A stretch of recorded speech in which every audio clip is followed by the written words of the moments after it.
자, 이제 오늘 말씀 같이 함께 나눠보겠습니다. 자, 오늘 웨스트민스터 신앙 고백서 지난주에 이어서 4항의 내용을 뒤에까지 마무리하고 또 성경 구절들을 좀 살펴보고 할 수 있다면 5항으로 좀 넘어갈 수 있기를 바라는데, 자, 내용을 보면 4항에 지난주에 우리가 4항의 본문의 내용들을 중간쯤 2문장 정도를 봤는데 다시 한번 읽고 이제 그 다음으로 넘어가겠습니다. 자, 첫 번째 문장을 보면 4항에 하나님은 영원 전부터 선택받은 모든 사람을 의롭게 하기로 작정하셨다. 그러니까 하나님의 칭의, 의롭게 하시는 하나님의 그 계획과 하나님의 뜻은 영원 전부터 작정되었었던 거다라고 하는 거죠. 그러니까 하나님은 영원 전부터 선택받은 모든 사람들을 의롭게 하시기로 하나님은 이미 뜻을 정하셨어요. 아담과 하와가 범죄하고 타락한 인생들을 죄로 말미암아 형벌받아 멸망당할 인생을 하나님은 예수 그리스도 독생하신 메시아를 통해서 그를 믿음으로 의롭게 되어지는 그런 칭의 구원의 길을 하나님이 이미 작정하고 예정하셨다는 거죠. 자, 그런데 그 때가 언제냐면 그 다음 문장에서 그리스도는 때가 참에 그들의 죄를 대신하여 죽으시고 그들의 의롭다함을 위하여 부활하셨다. 자, 그리스도가 죽으시고 부활하셨다. 이게 복음의 정수예요. 핵심이에요, 핵심. 복음이 뭐야 하고 말하면 복음은 하나님의 아들 예수 그리스도께서 우리를 죄 가운데서 구원하시기 위해서 세상에 오셔서 죽으신 것과 죽음으로 끝난 것이 아니라 사흘 만에 말씀대로 부활하심으로 죽어마땅한 우리 인생들의 죄값을 다 짊어지셨고, 그래서 죽으시고 부활하심으로 우리 인생 또한 예수 그리스도께서 부활의 그 영광을 통해서 우리도 다시 사는 부활의 은혜를 누리게 되는 이 예수님의 죽으심과 부활하심이 바로 복음의 핵심이다라고 이렇게 바울도 바울의 서신에서 강조하고 있는 거거든요. 자, 여기 이야기에서 그리스도가 이렇게 죽으시고 부활하신 것은 하나님이 영원 전부터 작정하신 바이긴 하지만 그 작정 가운데는 뭐까지 작정하셨냐면 때도 작정하셔요. 때도. 그래서 지난주에도 말씀드렸지만 이 때가 참에라고 하는 말을 다르게 표현하면 갈라디아 4장 4절에 때가 참에라고 이렇게 번역된 성경 말씀 때문에 여기서도 그리스도가 때가 참에 갈라디아 4장 4절을 그대로 이렇게 사용하고 있습니다만, 쉽게 말하면 그리스도는 때가 되자, 때가 되는 거예요. 때가 작정하신 때가 딱 되시자 그때 죽으시고 부활하셨다는 거죠. 제가 지난주에 이 부분에 대한 설명을 드렸습니다. 팍스 로마나, 로마의 평화. 그래서 로마가 온 세상을 다스리면서 로마 스스로는 로마 황제로 말미암아 세상에 평화가 있다라고 그들이 얘기하는 거지만, 그러나 이 인간의 역사 이래로 로마가 다스렸던 그때에 로마에 의해서 압제를 당하고 식민지 상태에 있는 나라들은 참 죽을 맛이지만 어쨌든 로마는 팍스 로마나 뭐 이러면서 로마의 평화 시대다라고 이렇게 말했는데, 이게 왜 때냐 하면 말씀드린 것처럼 언어가 통일되고 모든 길은 로마로 통한다. 길이 다 만들어지고, 그래서 이 때가 복음이 온 세상에 전파되기에 가장 적합한 때. 그래서 언어가 헬라어로 통일되어 있기 때문에 성경으로 헬라어로 번역된 성경이 길이 다 만들어졌기 때문에 그걸 필사해가지고 성경을 전달하는 많은 복음 전파자들에 의해서 길이 뚫리니까 못 가는 데가 없는 거예요. 다 가서 복음을 전하는 그런 역사가 가능한 그때를 하나님께서 정하시고 메시아 그리스도를 그때 보내셔서 우리를 위해서 우리의 죄를 대신해서 죽으시고 그리고 우리를 의롭다 하시기 위해서 부활하셨다, 이렇게 말씀하고 있는 겁니다. 자, 지난주에 이제 이런 얘기까지를 드렸고, 이제 그 다음에 마지막 한 문장을 오늘 보시면 이어지는 문장에, 그러나 성령이 인정한 때에 그리스도를 실제로 그들에게 적용하기 전에는 의롭게 될 수 없다. 이게 좀 표현이 좀 어렵게 번역이 됐어요. 자, 언제나 항상 제가 말씀드리죠. 또 반복해서 말씀드려요. 문장을 볼 때 주어가 뭐냐, 서술어가 뭐냐, 이거를 먼저 찾아둬야 된다. 성경을 볼 때도 항상 마찬가지예요. 성경을 읽을 때도 이 문장의 주어가 뭐냐, 뭐가 서술어, 동사냐, 이거를 먼저 찾아서 보고 그 다음에 이제 그 중간의 내용들을 하나씩 살펴보면 거기에 이제 큰 어떤 메시지, 교훈이 있고 뜻을 발견할 수가 있어요. 자, 그러나 예수님께서 때가 차서 죽으시고 부활하셨다. 하지만 그러나 성령께서 인정한 때에 그리스도를 실제로 그들에게 적용하기 전에는 의롭게 될 수 없다. 그러니까 이 문장을 보면 의롭게 될 수 없다. 이제 이게 서술어처럼 보여지죠. 의롭게 될 수 없다.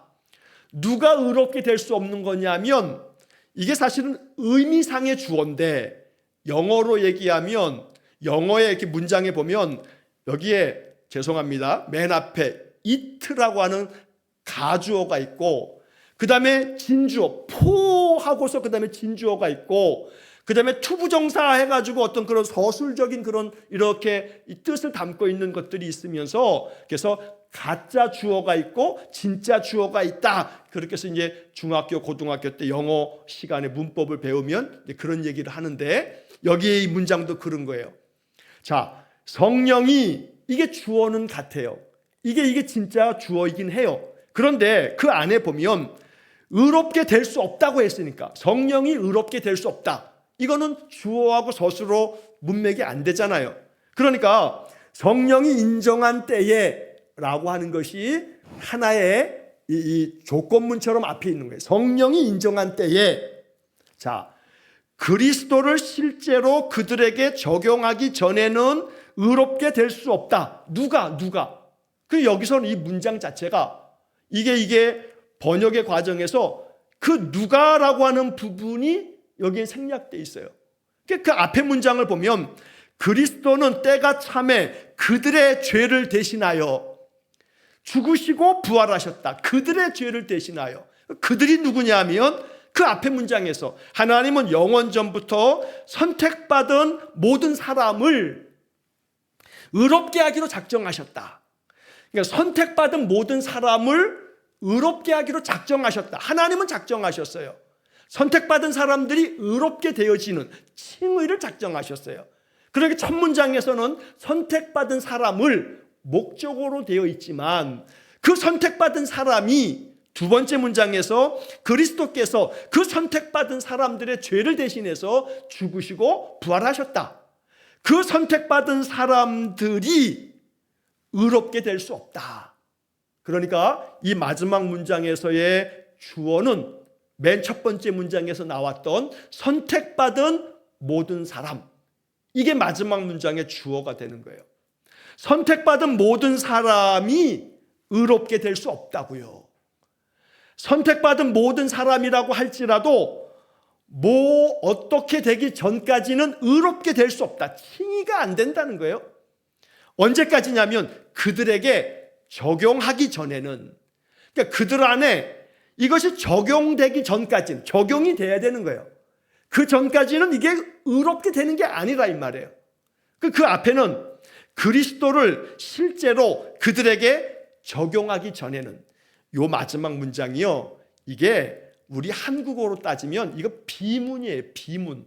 이렇게 번역을 한 것 자체가, 이거 국어학자가 여기에 번역에 참가를 안 해서 그래. 제가 볼 때는 이거 신학자들이 그냥 그 고대 영어거든요. 1600년대 영어는 셰익스피어가 만들어 놓았던 그 셰익스피어 작품들은 고대 영어이기 때문에 현대 영문학자도 셰익스피어가 만들었던 그 원래 원문을 가지고 번역을 하려면 한참 고심을 한다는 거예요. 현대 영어가 아니거든요.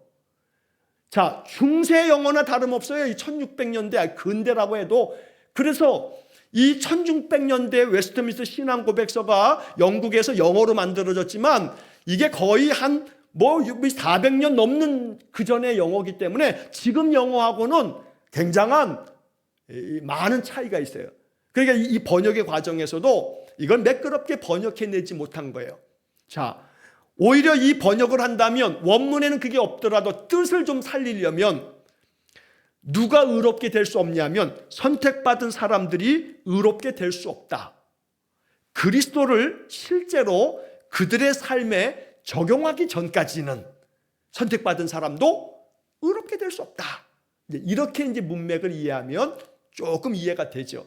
그러면 이제 그 앞에 있는 게 뭐냐면 성령이 인정한 때에, 자, 그러면 이제 요 얘기를 이제 다시 한번 간추리면 성령께서 여기 인정한 때라고 되어 있는데 이 웨스트민스터의 번역본이 몇 개가 있거든요. 다른 번역본 중에 보면 성령께서 적당한 때에, 인정한 때라고 하는 것은 적당한 때라고 이렇게 번역한 웨스트민스터 신앙고백서 번역서가 있어요. 왜냐하면 지금 이 우리가 가지고 있는 본문은 우리 통합 측에서 번역한 본문이에요. 이 통합 측 헌법 앞에 웨스트민스터 신앙고백서가 이게 33장까지가 쫙 있거든요. 이게 우리 통합 측의 번역이에요. 근데 다른 장로교단의 다른 교단 쪽에서의 번역본 중에는 성령께서 적당한 때에, 이게 적당한 때라고 하는 이 말은 뭐냐면 성령께서 우리 이 신자들이 예수 그리스도를 마음으로 믿어요. 영접을 한단 말이에요. 근데 그 영접하는 그 때가 있잖아요.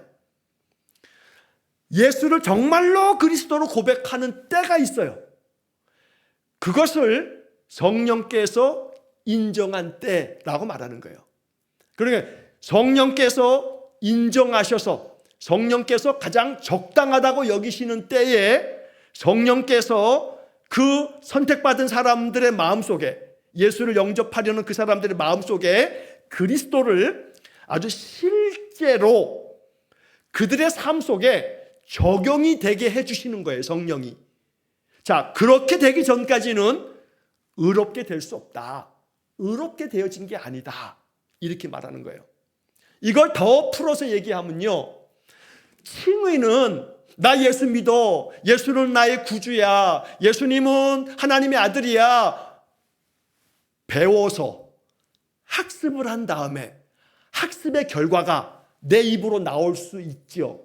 마음으로 깊이 받아들이지 않아도 공부를 해가지고 똑똑한 머리로 공부한 다음에 예수님은 하나님의 아들이야, 그분이 십자가에 죽으셨고 우리가 죄사함을 얻었어, 나는 예수님을 믿어, 그러면 구원함을 얻어 의롭게 되어지는 거야.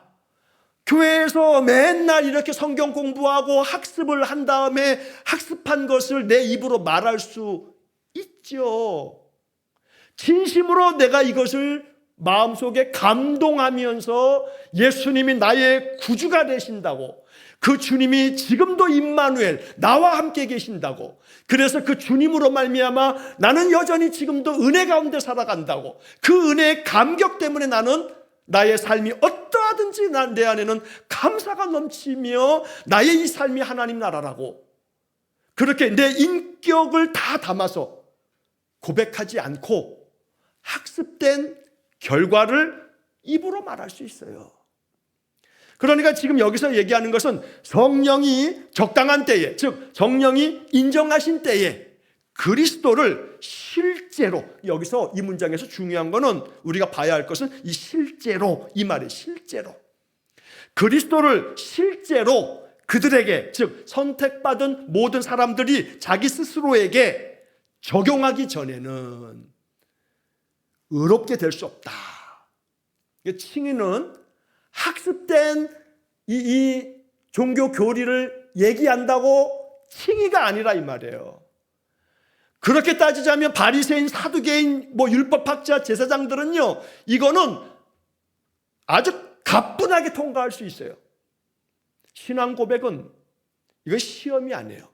공부해가지고 이거 맞췄어, 그래 이거 동그라미 맞았네 100점, 자 너는 통과, 넌 칭이다. 학습된 것을 공부해가지고 다 맞췄어. 너 문제 틀린 게 하나도 없구나. 너는 칭의에 있어서, 의롭다함에 있어서 넌 100점. 이게 아니라고요. 이게 아니라고요. 사람의 마음이 공부로 돼요? 학교 가서 공부 많이 하고 교회 가서 성경 공부 많이 하면 마음에 막 감동이 생겨요? 아니에요. 아니에요.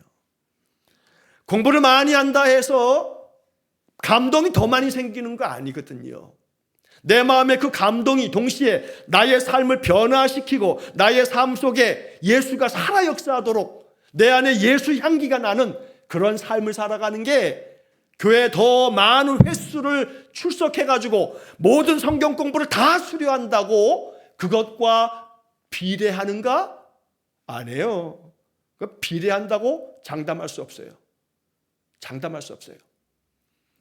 결국 이것을 장담할 수 있는 결정적인 요인은 뭐냐면 성령이 인정한 때에, 다시 말하여 성령께서 우리 안에 예수 그리스도를 실제로 내 삶에 적용하기 전에는 이라고 되어 있지만 적용하시는 거, 이 적용이라는 단어가 너무너무 은혜스러운 거예요. 이 마지막 문장에서 실제로 그들에게 적용하는 거, 예수 그리스도가 실제로 내 삶에 적용이 된 사람, 이 사람이 칭의를 얻은 사람이에요. 그러니까 이 마지막 문장에서 우리는 복음을 발견해야 돼요. 예수 그리스도가 나의 실제 모든 삶에서 적용이 되는 거, 이게 칭의, 의롭게 된 사람의 모습이다. 설교를 들으면 좋은 말씀이구나. 저건 나는 아는 소리인데, 아이고 목사님 또 같은 소리 하시네. 그래, 이 얘기는 오늘 딱 보아하니 목사님 설교 제목이 이거고 성경 본문이 이거구나. 오늘은 1, 2, 3 이렇게 얘기하시고 결론은 이거겠지. 뭐 서당계 3년이면 풍어를 읊고 교회계 3년이면 방언을 하고 설교를 하고 뭐 그런다는 농담이 있을 만큼 그러지만 척하면 척! 이건 학습의 결과고요. 학습의 결과고 그 학습의 결과는 그리스도가 실제로 적용됐다고 말할 수 없어요. 학습의 결과가 항상 그리스도가 실제로 그 사람의 삶 속에 녹아 들어가 있는가? 아닐 수도 있다고요. 아닐 수도. 결정적으로 성령께서 우리 안에 내 실제적인 삶에 예수 그리스도의 가르침과 예수님의 삶이 내 마음속에 적용이 돼서 내 마음을 바꾸고 내 삶에 적용이 돼서 내 생활이 바뀌고 그래서 나의 변화된 모습을 내 가까이에 있는 사람들이 느끼고 저 사람 달라졌어. 저 사람은 다른 사람들하고 좀 달라. 저 사람의 말과 저 사람의 그런 모습을 보면 뭔가 품위가 느껴져. 뭔가 뭔가 달라. 사람들이 그렇게 느낀다면 그리스도가 실제로 적용된 사람이죠. 이건 정말 아름다운 신자일 거예요. 이게 영성이고 이게 믿음이죠. 그러니까 우리는 이 마지막 문장에서 성령께서 그리스도가 내 실제 삶 속에 적용된 사람들을 성령이 인정해 주시면서 그 사람에게 성령이 충만하게 임하게 되어지는 그런 칭의를 우리가 소망해야 돼요. 그런 신앙을 소망해야 돼요. 물론 그렇게 돼야만 칭의가 되는 칭의의 조건은 아니에요. 그거 오해하면 안 돼요. 아이고 그럼 난 그렇게까지 되기가 어려울 텐데 그럼 그게 조건이고 그것이 없으면 칭의가 안 되나? 그걸 얘기하는 게 아니에요. 여기서 얘기하는 거는. 이 얘기는 결국 우리의 이 의롭게 되어짐은 나의 어떤 인간의 노력이나 행위의 어떤 그런 결과로 의로워지는 게 아니라 성령이 그렇게 우리에게 은혜 주시는 거기 때문에 항상 내가 의지로 나의 실제 삶을 예수의 말씀으로 내 삶에 적용시키겠다라고 하는 의지의 결과로 만들어지지 않거든요. 이게 그래 나는 결심했어. 나는 오늘부터 예수님 말씀대로 살 거야 라고 한다고 되어지지 않거든요. 이게 그렇게 결심은 했는데 결심하자마자 마귀가 가만히 안 둬요. 그래서 부글부글 끓어오르게 만들어요. 내가 은혜 받았다 치면 반드시 이제 얼마 지나지 않아 그 은혜가 깨질 상황이 와요. 누가 한 소리를 탁 하면 그 한 소리가 가슴에 비수처럼 딱 꽂히면서 와장창 내 은혜가 깨져요. 그래서 성령께서 인정하시고 성령께서 그 때를 정하셔서 은혜 베푸시지 않으면 성령의 은혜로 하나님께서 내게 주시는 그 은혜로 우리가 예수 그리스도를 나의 실제 삶 속에 적용함으로써 의롭다함을 얻는 칭의의 복을 얻게 된다는 겁니다. 자, 그래서 오늘 이 마지막 문장 속에서 실제로 적용하기 전에는 의롭게 될 수 없다. 문장을 이렇게 부정문으로 의롭게 될 수 없다니까 부정문으로 끝나고 있지만 이걸 긍정문으로 바꾸면 이 반대로 긍정문으로 바꾸면 오히려 긍정문으로 바꿔서 이해하는 게 더 좋겠다는 거죠. 다시 말해서 결국 선택받은 모든 사람들은 그리스도를 실제로 자신의 삶에 적용함으로써 의롭게 되어지는데 이게 언제 가능하냐면 성령이 인정하실 때 가능하다.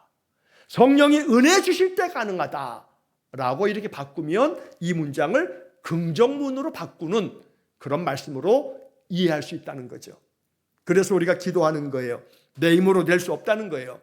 성령으로 아니하고서는 내가 마음에 예수를 구주로 영접할 수 없고 성령이 아니고서는 임마누엘이 지식으로 내 입술에서 교리로 말은 할 수 있는 훈련된 교육된 것을 말할 줄은 알아도 시험을 보면 100점은 맞겠지만 성령이 아니고서는 임마누엘 그리스도 예수님이 내 안에 살아 역사하여 적용이 되면 아니 살아계신 예수님이 나와 함께 계시는 임마누엘이신데 이게 적용이 딱 돼 있으면 뭐가 걱정이겠어요?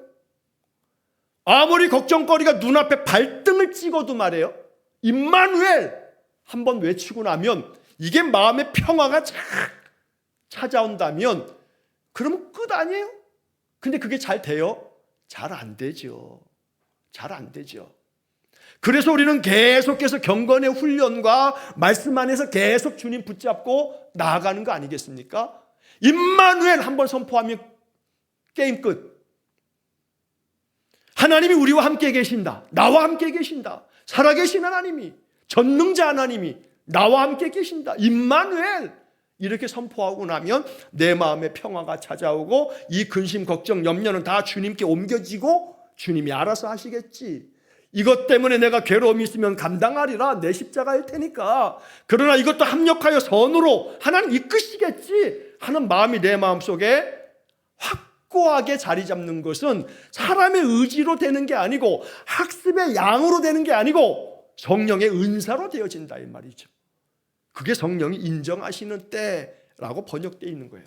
이렇게 우리가 이해하면 이 말씀이 아주 매우 은혜가 되고 그래서 마지막으로 그리스도가 실제 나의 삶 속에 적용되어지는 신앙을 살아야겠다. 그렇게 사는 삶이 신자의 삶이고 그것이 그리스도의 제자의 삶이다 라고 하는 것을 우리가 이 사항의 신앙 고백서를 통해서 우리가 이해하면 참 좋겠습니다.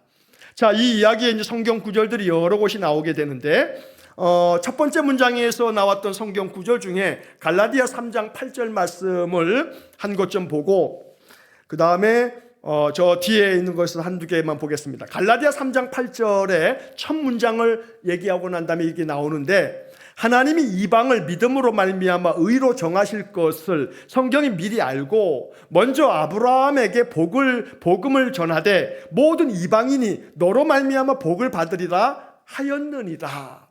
갈라디아서 3장 8절 말씀입니다. 자, 여기에 성경이 미리 알고 먼저 아브라함에게 복음을 전하되 모든 이방인이 너로 말미암아 복을 받으리라 하였느니라. 아브라함도 복음을 들은 사람이라고 사도 바울이 갈라디아 교회에 보낸 편지에서 말하고 있어요. 아브라함이 복음을 전하여 들었다는 거죠. 아브라함에게 복음이 전파됐다는 거예요. 전해졌다. 하나님이 아브라함에게 복음을 전해주셨다. 그 복음이 뭐냐 하면 모든 이방인이 너로 말미암아 복을 받으리라. 바울의 성경 해석이에요. 왜냐하면 이 얘기는 창세기 12장 2절을 바울이 얘기하는 건데, 창세기 12장 2절은 이렇게 돼 있어요. 그 마지막 부분에 땅의 모든 족속이 너로 말미암아 복을 받을 것이라. 땅의 모든 족속이 너로 말미암아 복을 받을 것이라. 이게 창세기 12장 3절의 하반절의 마지막 부분에 나오는 말씀이에요. 그런데 이 말씀을 바울이 사용하면서 뭐라고 말하냐면 모든 이방인이 너로 말미암아 복을 받으리라.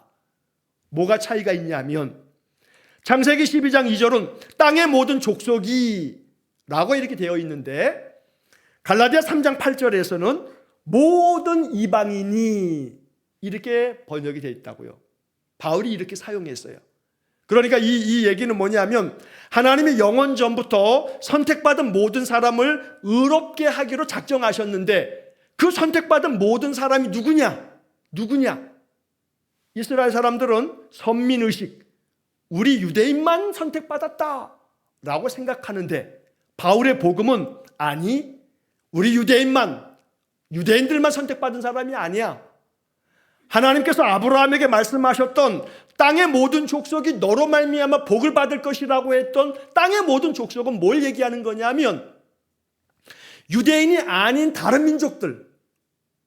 그래서 유대인들이 항상 생각했던 이방인. 그래서 바울은 이것을 창세기 12장 3절의 말씀처럼 땅의 모든 족속이라고 말하지 않고 이 땅의 모든 족속이라고 하는 창세기 12장 3절의 이 말씀을 바울은 이렇게 바꾸고 있는 거예요. 모든 이방인이 너로 말미암아 복을 받으리라. 하나님이 이렇게 이미 영원 전부터 아브라함 때부터 이방을 믿음으로 말미암아 의로 정하실 것을 성경이 미리 창세기 12장 3절에서 말씀하셨다. 그래서 선택받은 사람은 유대인만이 아니고 이방인들도 하나님 선택하셨다라고 하는 얘기를 하는 거죠. 이것 때문에 유대인들이 바울이 선교여행 다닐 때마다 디아스포라 유대인들이 그 지역에서 바울을 핍박했던 거예요. 막 돌로 쳐 죽이려고 하고요. 계속해서 바울이 세운 교회마다 이단들이 들어가고 유대인 율법 교사들이 들어가서 계속해서 바울의 복음을 해를 끼친 건 뭐냐면 율법을 지켜야 구원받는 거야. 할례를 받아야 구원받는 거지. 바울이 전하는 가르침은 그건 잘못됐어 라고 얘기하는 그런 사람들을 향해서 바울이 막 야단을 하는 거죠. 자, 그래서 결국 이 얘기에서 우리는 알아야 할 건 뭐냐면 결론은 이거죠. 하나님은 유대인만 선택하시는 게 아니라 땅의 모든 족속, 즉 이방의 모든 사람들도 믿음으로 말미암아 의롭게 여기신다는 바울 서신 속의 많은 이야기들을 우리에게 지금 전해주고 계시는 거예요. 그래서 이방인인 우리도 하나님 앞에서 선택받은 자가 되어 하나님 자녀로서 하나님의 은혜를 누리며 산다는 거죠. 하나님의 은혜를 나의 이 현세의 삶에서 누리면서 살아야 돼요. 그냥 이 현세에서는 이 세상은 뭐 어쩌고 저쩌고 그래서 내가 가는 본향 저 천국만을 바라보면서 천국에 대한 신앙을 갖는 건 아름다운 건데 현세에 대한 아주 비관론적이고 아주 염세적이고 이 현세는 죄악된 세상이니까 이 현세를 빨리 떠나야 되고 막 이렇게만 현세는 무조건 다 육신의 삶은 부정적인 거고 이건 악한 거고 이렇게만 바라보는 것은 건강한 신앙이라고 말할 수 없어요. 오늘날 내게 육신을 주셔서 육신으로 살아가는 이 현세의 삶에서도 하나님의 은혜를 누리며 하나님과 함께하는 하나님 나라의 삶을 살아가는 이것이 우리 주님께서 이 땅에 육신을 가지고 이 땅에 오신 이유이기도 해요. 자, 그래서 이 갈라디아 3장 8절을 통해서 우리는 이방인된 오늘 우리들도 유대인의 입장에서 우리도 이방인이지만 그럼에도 불구하고 우리들도 바로 믿음으로 말미암아 복을 얻게 되도록 하나님 그렇게 이미 예정해 놓으셨다 라고 하는 것이고, 자, 저 뒤에 마지막 것만 하나 보고 마치겠습니다. 갈라디아서 2장 16절, 저 뒤에 보게 되면 갈라디아서 2장 16절, 나머지 구절들은 제가 말씀 중에서 여러 가지로 그런 내용을 말씀드렸으니까 갈라디아서 2장 16절 말씀에 보면 이런 말씀이 나와요. 사람이 의롭게 되는 것은 율법의 행위로 말미암음이 아니요 오직 예수 그리스도를 믿음으로 말미암는 줄 알므로 우리도 그리스도 예수를 믿나니 이는 우리가 율법의 행위로서가 아니고 그리스도를 믿음으로써 의롭다함을 얻으려 함이라. 율법의 행위로서는 의롭다함을 얻을 육체가 없느니라. 자, 이렇게 얘기하고 있어요. 이미 우리가 계속해서 다른 성경 구절을 통해서 계속 말씀을 나누었던 이야기입니다만 이 마지막 문장에서 이 지금 갈라디아서 2장 16절의 말씀이 이 신앙 고백의 토대가 되었던 건데 이 말씀은 이렇게 말하는 거죠. 오직 예수 그리스도를 믿음으로 말미암는다. 우리가 사람이 의롭게 되는 것이. 그래서 예수 그리스도를 믿음으로써 우리가 의롭게 되어지는데 그 믿음이라고 하는 그 영역이 과연 뭐냐? 이 믿음이라고 하는 게 뭐냐? 여러분, 믿음이 단순히 아까도 말씀드린 것처럼 입으로 믿습니다, 나 믿습니다, 그게 믿음이냐고요. 물론 그것이 믿음이 아니다라고 이렇게 단정지어서 말할 수는 없죠. 사람이 믿습니다라고 말하는 것을 그 사람 속도 알지 못하고 그 사람의 삶을 알지 못하는데 그 말로만 이렇게 치부할 수는 없으니까요.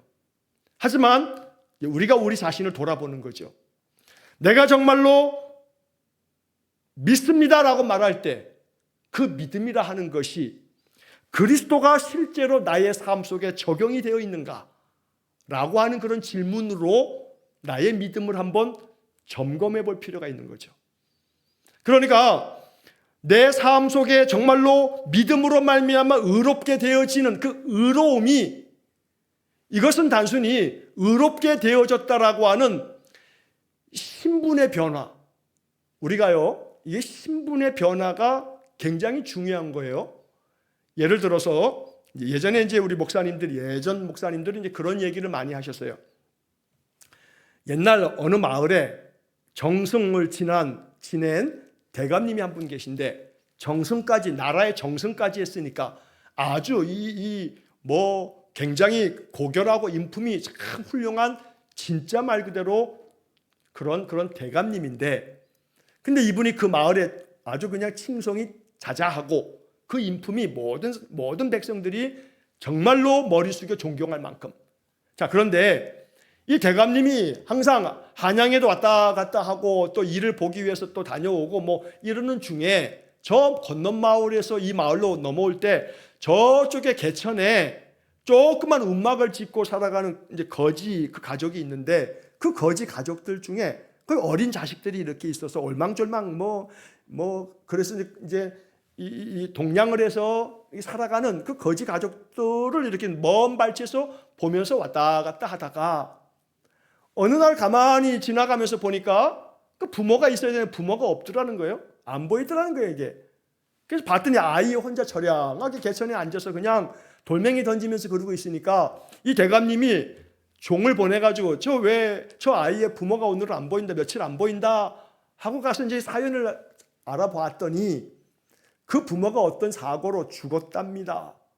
부모 둘 다 죽었고 저 고아가 된 저 아이가 저 몇 날 며칠 끼니도 먹지 못하고 저렇게 지금 그러고 있답니다 하는 이야기를 듣고 어느 일가 친척 하나 없는 그 아이가 부모가 그렇게 비명 행사를 했으니 저 아이가 그냥 천의 고아가 돼서 개천에 그렇게 그냥 처량하게 앉아있는 그 모습을 본 이 어진 대감님이 며칠을 고심고심하다가 종을 보내서 그 아이를 데리고 와서 그 아이를 씻기고 그 집에서 먹이고 그러다가 그 대감이 그 아이의 그것을 이렇게 봤더니 이 아이를 내 집에 양자로 입양을 해서 키워야겠다.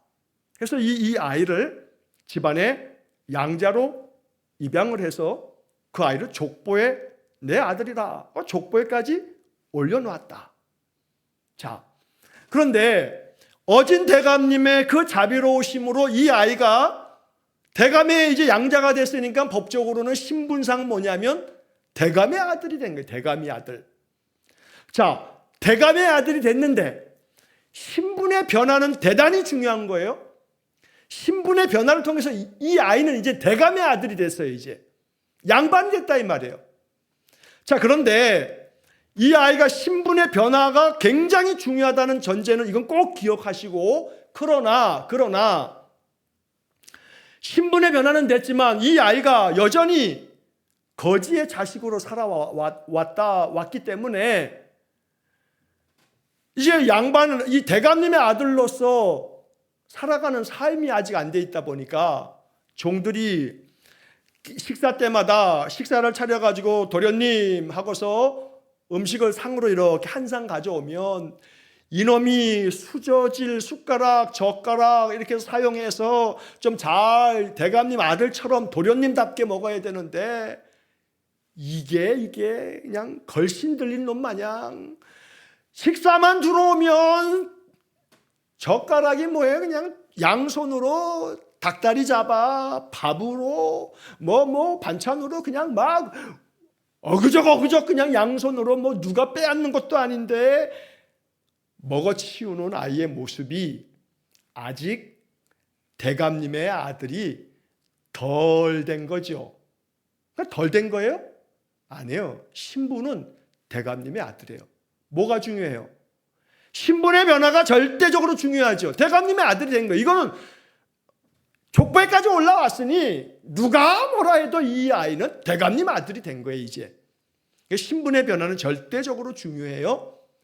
예수 그리스도를 내 마음의 구주로 믿으면서 성령이 내 안에 그리스도의 구주 되심과 하나님의 아들로 나의 죄를 위하여 십자가에 죽으신 이 구원의 은혜를 진심으로 마음에 고백하며 믿는 이들을 통해 약속하신 말씀처럼 이제는 사망에서 생명으로 옮겼느니라. 그 이름을 영접하는 자들에게는 하나님의 자녀가 되는 권세, 이 헬란 말로는 독사시오라고 하는 이 말은 권리라고 하는 말로 영어 성경은 대부분 다 번역되어 있어요.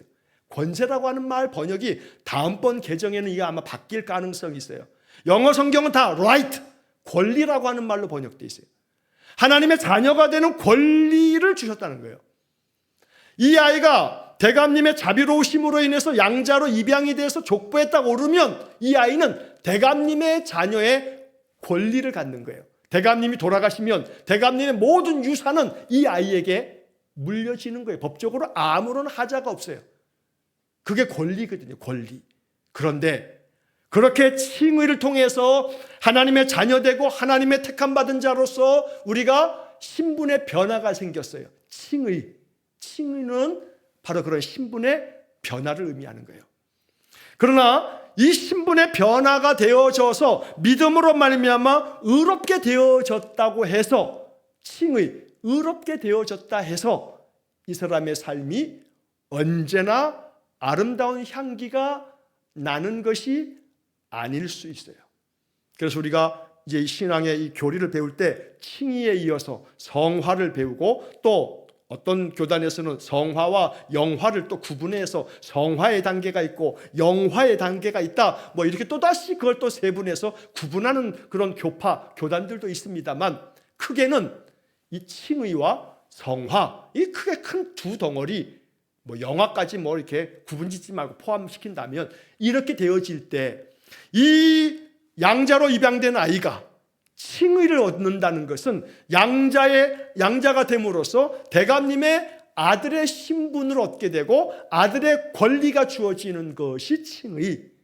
그리고 이제 이 아이가 대감님의 자녀의 삶이 되어지면서 이제는 대감님의 자녀답게 아름다운 그 품위의 모습들이 잘 훈련되고 그것이 아름답게 배어져 나오고 아버지 대감님의 그 인품과 그 성품과 그 삶의 모습이 이 아들에게도 그대로 계승되어 아버지의 형상을 닮은 자녀된 우리들. 그래서 창세기 1장은 사람을 만드실 때 우리가 우리의 형상대로 사람을 만들자고.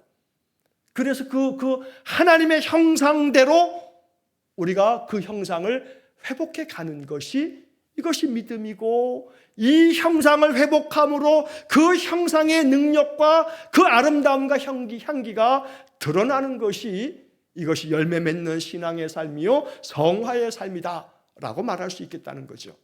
자, 그래서 오늘은 결론적으로 믿음으로 말미암아 칭의를 얻게 되고 의롭게 되어지는 것인데, 이 의롭게 되어지는 것으로 끝나는 것은 아니다.